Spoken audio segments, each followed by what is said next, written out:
Alright students, तो next concept हम जो पढ़ेंगे वो होगा हमारा स्ट्रेट लाइन। तो अभी तक हमने लोकस देख लिया है, तो स्ट्रेट लाइन को भी हम लोग लोकस के कॉन्सेप्ट से ही डिफाइन करते हैं। तो डेफिनेशन क्या कहता है कि it is defined as the locus of a point such that if any two points on this locus are joined they defined a unique direction. समझते हैं इसको कि ये एक ऐसे लोकस को रिप्रेजेंट करता है, ठीक है, एक ऐसे लोकस को रिप्रेजेंट करता है कि इस लोकस पे आप कोई भी दो पॉइंट ले लो। सपोज मैंने ये दो पॉइंट ले लिया, तो ये दो पॉइंट को ज्वाइन करेंगे तो ये एक यूनिक डायरेक्शन को डिफाइन करेगा। सिमिलरली आप इस लोकस पे लाई करने वाले किसी भी दो पॉइंट को ले लो, ठीक है, इन दोनों पॉइंट्स को ज्वाइन करने वाला लाइन जो ज्वाइन करने वाला जो लोकस आप देखोगे वो हमेशा एक यूनिक डायरेक्शन को ही डिफाइन करेगा if you take any of the two points on this locus. ठीक है, तो it is defined as locus of a point such that if any two points on this locus are joined they define a unique direction. ठीक है, so this is what straight line is. Alright, straight line में कुछ important concepts होते हैं, कुछ important components होते हैं। ठीक है, अब बारी बारी से उन components की बात करते हैं। तो सबसे पहला component हो जाता है inclination of a line. Inclination of a line क्या कहता है कि if a straight line intersects the x-axis, the inclination of the line is defined as measure of the smallest non-negative angle which the line makes with positive direction of x-axis. यहाँ पे ये वाला part आपके लिए बहुत important है, measure of the smallest non-negative angle which the line makes with positive direction of x-axis. यानी कहने का मतलब कि लेटस से ये हमारा x एक्सिस है, ठीक है, दिस इज x एक्सिस। अब अगर कोई लाइन इस x एक्सिस को इंटरसेक्ट करता है, सपोज एक लाइन ने इस x एक्सिस को इस तरीके से इंटरसेक्ट किया, तो positive direction of x axis से ये जो एंगल बनाएगा नॉन नेगेटिव एंगल, तो अगर आप यहाँ पे देखो तो ये एंगल थीटा बना रहा है, ठीक है, तो theta will be the inclination of this line. यानी इस लाइन का अगर हम इंक्लिनेशन की बात करें तो ये हमारा क्या हो जाएगा, थीटा। अगर मान लीजिए एक लाइन कुछ इस तरीके से है, ठीक है, एक्स एक्सिस को इंटरसेक्ट कर रहा है, तो हम positive direction of x axis, considering हमारा ओरिजिन कहीं यहाँ पे है, ठीक है, positive direction of x axis से हम देखेंगे कि ये लाइन कितना नॉन नेगेटिव एंगल बनाता है। तो लेट अस से यहाँ पे ये एंगल अल्फा बनाता है, तो इस लाइन के करस्पॉन्डिंग हमारा इंक्लिनेशन कितना हो जाएगा, अल्फा हो जाएगा। तो हमेशा याद रखना है आपको, inclination is the measure of smallest non negative angle which the line makes with positive direction of x axis. ठीक है, अगला कॉन्सेप्ट देखेंगे या अगला कंपोनेंट देखेंगे स्ट्रेट लाइन का, वो है स्लोप, या फिर इसको ग्रेडियंट भी कहते हैं। तो स्लोप और ग्रेडियंट ऑफ अ लाइन क्या होता है, ये ध्यान से देखेंगे। ये कहता है कि if the inclination of a line that is non vertical line, हम लोग बात कर रहे हैं यहाँ पे किसकी, नॉन वर्टिकल लाइन की, we are talking about non vertical line. So if the inclination of a line is theta and theta is not equal to π/2, then the slope of line is defined to be tan theta. ठीक है, यानी कहने का मतलब कि अगर मान लीजिए ये हमारा कोऑर्डिनेट एक्सिस है और एक लाइन है कुछ इस तरीके से जाता है, तो इस लाइन का अगर हम इंक्लिनेशन देखते हैं तो ये इंक्लिनेशन हमारे पास थीटा आता है, तो इसका जो स्लोप डिफाइंड होगा वो स्लोप क्या हो जाएगा, tan of this inclination, that is tan theta. ठीक है, अब यहां पे ध्यान देंगे कि if theta is the angle between at which the straight line is inclined to positive direction of x axis, तो थीटा की वैल्यू हमेशा 0 से 180 डिग्री के बीच में होगी। ठीक है, एंड थीटा की वैल्यू 90 डिग्री नहीं होनी चाहिए, क्योंकि हमने ऑलरेडी बताया है कि स्लोप अगर हम डिफाइन करते हैं तो वो हम लोग नॉन वर्टिकल लाइन के लिए ही डिफाइन करते हैं। अगर मान लीजिए थीटा की वैल्यू 90 डिग्री हो भी गई तो in that case tan theta हमारा अनडिफाइंड हो जाएगा, यानी स्लोप विल बी अनडिफाइंड। ठीक है, उसके बारे में हम आगे भी बात करेंगे। Then the slope of line is denoted by m and m is tan theta. Same वही बात है कि अगर हम इंक्लिनेशन की बात करते हैं तो सिंस इंक्लिनेशन में हम लोग क्या करते हैं कि एक्स एक्सिस से, positive direction of x axis से हम एक नॉन नेगेटिव एंगल की बात करते हैं। तो देखिए, अगर मान लीजिए इस पॉइंट को हम फिक्स कर दें और यहाँ से हम लाइन को रोटेट करना शुरू करें, तो एक पोजीशन ऐसा हो सकता है, एक पोजीशन ऐसा हो सकता है, एक पोजीशन ऐसा हो सकता है। ये लाइन इस तरीके से रोटेट होता जाएगा। जब पोजीशन हमारा यहाँ पे आएगा, ठीक है, तो इन दैट केस हमारे पास मान लीजिए ये वाला एंगल आएगा, that is closer to 180 degree, closer to 180 degree. लेकिन जैसे ही ये लाइन एक्स एक्सिस से मैच कर जाएगा, तो इन दैट केस हम लोग अपना इंक्लिनेशन 180 डिग्री ना बोल के 0 डिग्री बोलेंगे, क्योंकि positive direction of x axis से अगर हमें एंगल निकालना ही है इस लाइन का, तो इस लाइन का तो हम देख रहे हैं कि एक्स एक्सिस से एंगल हमारा क्या है, 0 है।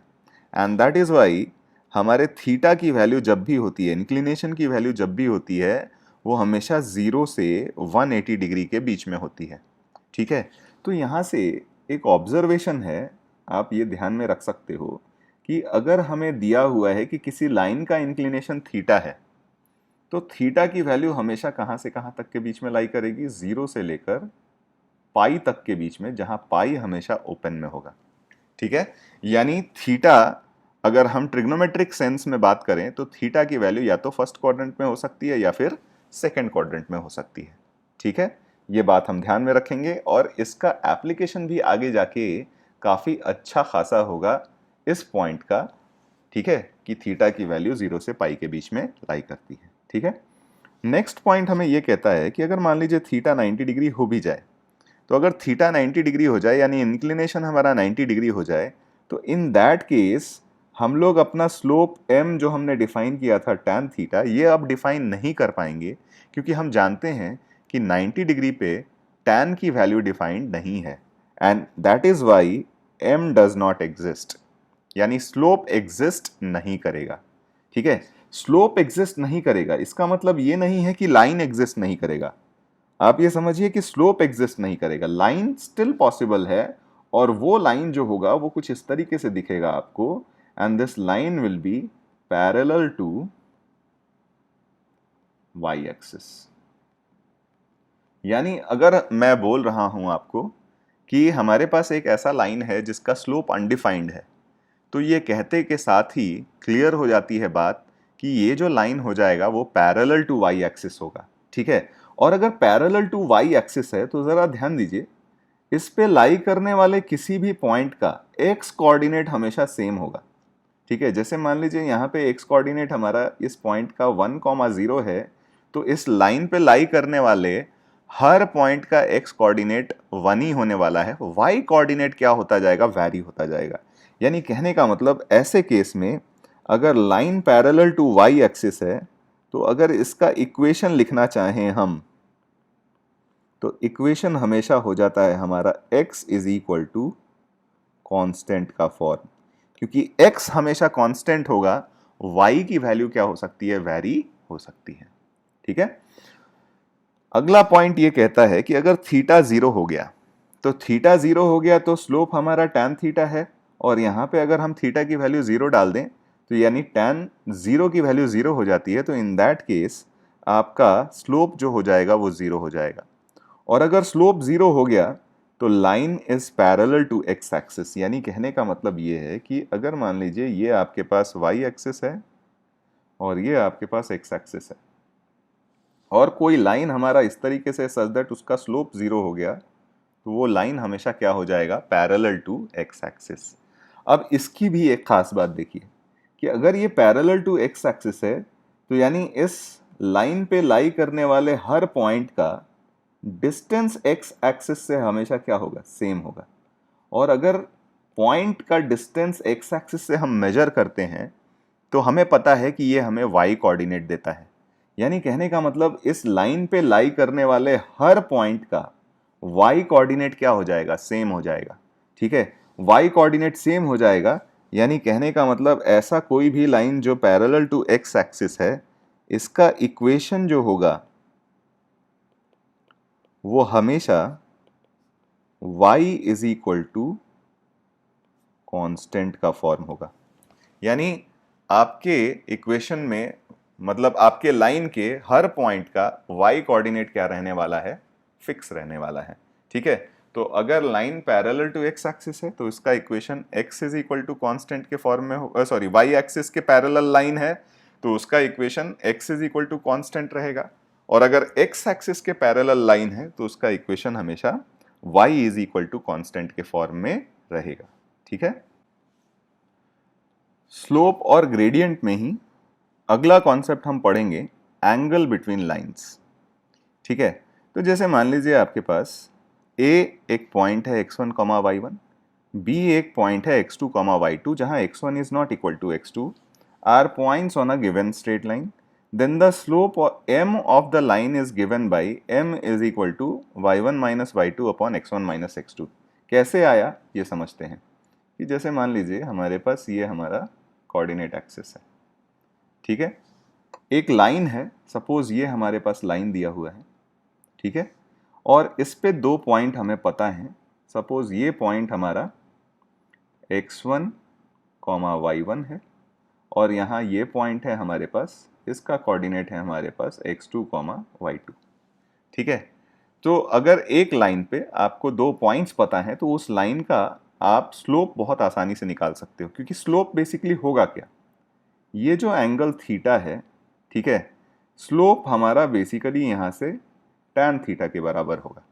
ठीक है, अब ध्यान दीजिए यहाँ पे हम क्या करते हैं कि एक राइट एंगल ट्रायंगल कंप्लीट करते हैं कुछ इस तरीके से।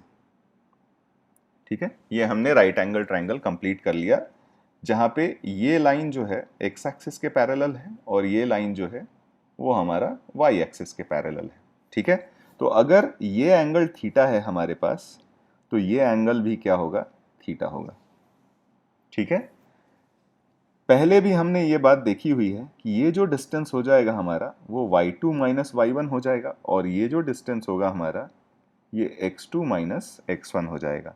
तो क्लियरली अगर हम tan थीटा की बात कर रहे हैं स्लोप ऑफ लाइन की, तो यहाँ से इस ट्रायंगल से tan थीटा की वैल्यू हमारे पास मिल जाएगी y2 minus y1 upon x2 minus x1, and that is what it is written here कि अगर किसी लाइन पे आपको दो पॉइंट्स पता हैं तो उस लाइन का स्लोप आप इजीली इस तरीके से, इस फॉर्मूले से निकाल सकते हो।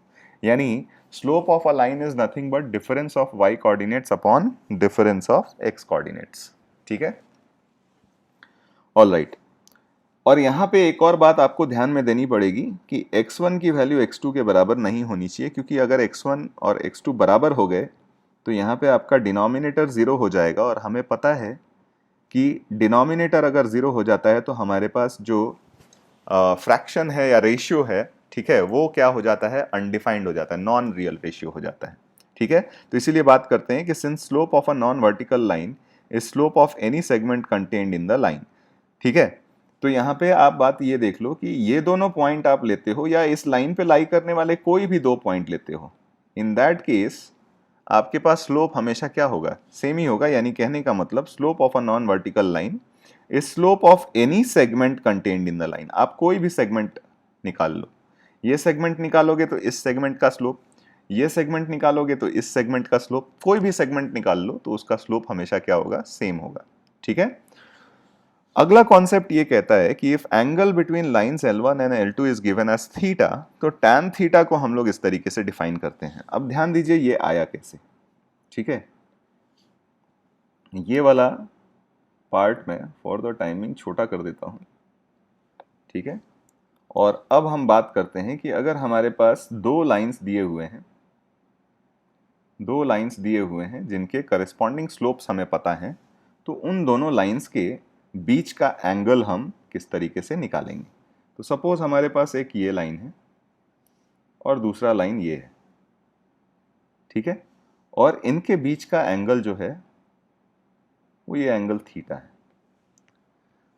ये एंगल मान लेते हैं हम अल्फा और ये एंगल मान लेते हैं हम बीटा, जहां पे हमें पता है कि tan अल्फा की वैल्यू m1 है which is the slope of line L1, और tan बीटा की वैल्यू हमारे पास बन जाएगी m2, जहां m2 is the slope of line L2।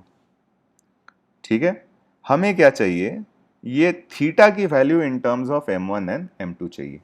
तो अगर आप ध्यान से देखो तो ये एंगल अगर थीटा है तो यहाँ ये एंगल भी क्या हो जाएगा, थीटा।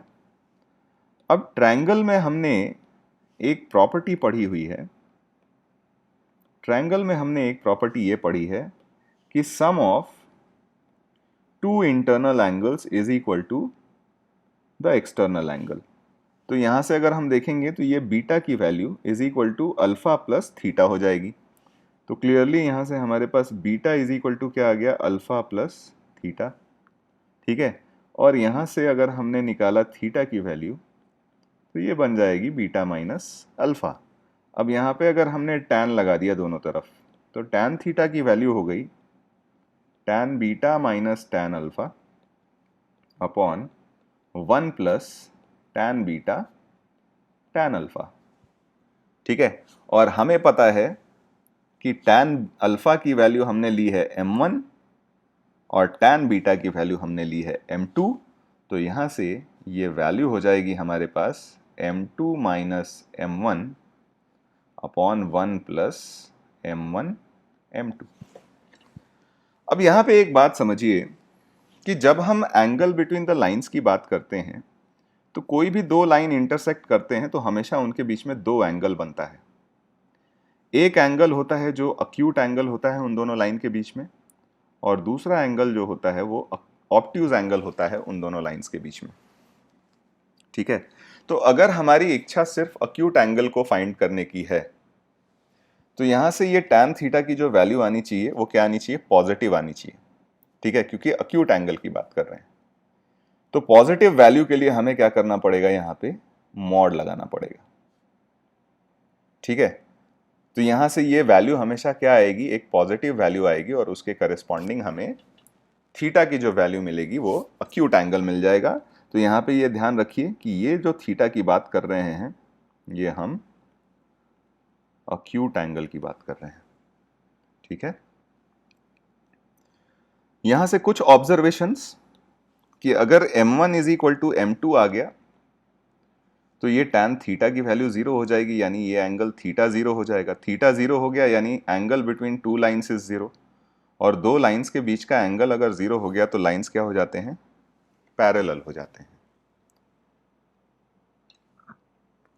और यहां पे अगर m1 इंटू m2 की वैल्यू -1 आ गई तो ये डिनोमिनेटर जीरो हो जाएगा, और अगर डिनोमिनेटर जीरो हो गया तो ये theta undefined, tan theta undefined हो जाएगा। और किस एंगल थीटा के लिए टैन थीटा अनडिफाइंड होता है, 90 डिग्री के लिए।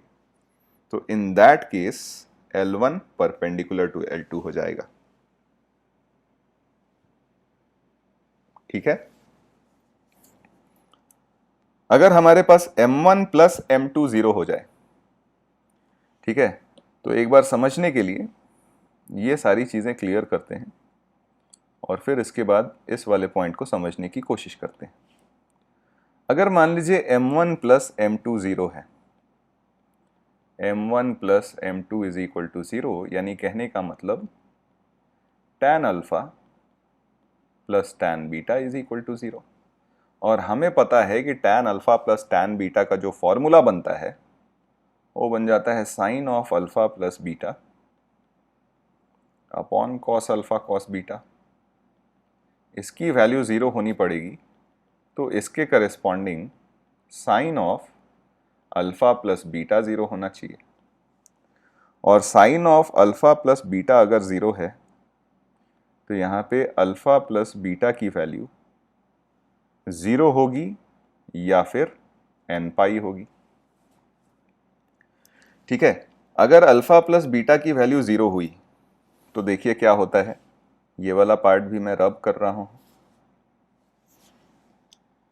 अल्फा प्लस बीटा की वैल्यू जीरो हुई यानी कहने का मतलब एक लाइन है उसका इंक्लिनेशन अल्फा होगा और दूसरा लाइन है उसका इंक्लिनेशन बीटा होगा जो माइनस अल्फा के बराबर है।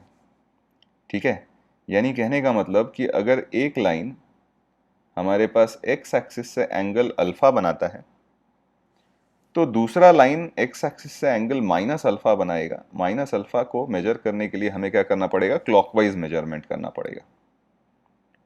ठीक है, तो ये हमारा माइनस अल्फा होगा।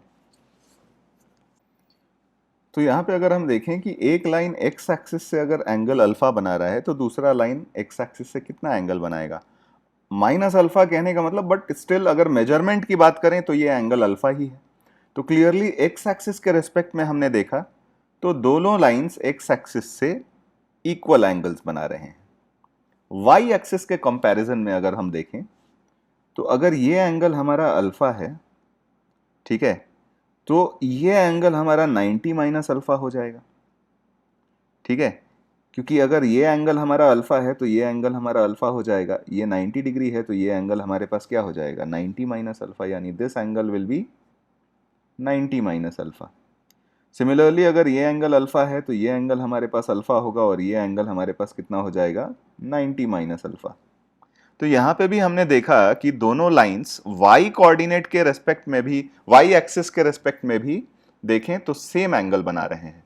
एंड दैट इज वाई हम लोग कहते हैं कि अगर m1 plus m2 is equal to 0 हो जाए तो L1 and L2 are equally inclined to coordinate axis. ठीक है, फिर बात करते हैं कि अगर m1 into m2 is equal to 1 हो जाए तो क्या होगा। तो एक बार फिर से इसको क्लियर आउट करते हैं और फिर ऑब्जर्व करने की कोशिश करते हैं। तो सपोज अब हमारे पास रिजल्ट दिया हुआ है m1 into m2 is equal to alpha, m1 into m2 is equal to 1। तो यानी हमारे पास हो गया tan alpha into tan beta is equal to 1। और यहां से अगर हमने tan को साइन और cos में चेंज कर लिया तो ये बन जाएगा cos alpha cos beta minus sine alpha sine beta is equal to 1 is equal to 0। यानी ये बन गया cos of alpha plus beta is equal to 0। और यहाँ से अगर हम देखें तो अल्फा प्लस बीटा की वैल्यू क्या हो जाएगी, π/2। यानी कहने का मतलब ये हो गया कि line makes complementary angles with x axis. यानी अगर एक एंगल आपके पास अल्फा एक लाइन बना रहा है तो दूसरा लाइन आपके पास जो एंगल बनाएगा वो कितना बनाएगा, π/2 माइनस अल्फा, और दोनों एंगल्स का सम आपको कितना मिलेगा, 90 डिग्री। यानी कहने का मतलब कि दोनों लाइंस एक्स एक्सिस से कॉम्प्लीमेंट्री एंगल्स बनाएंगे। ऑलराइट।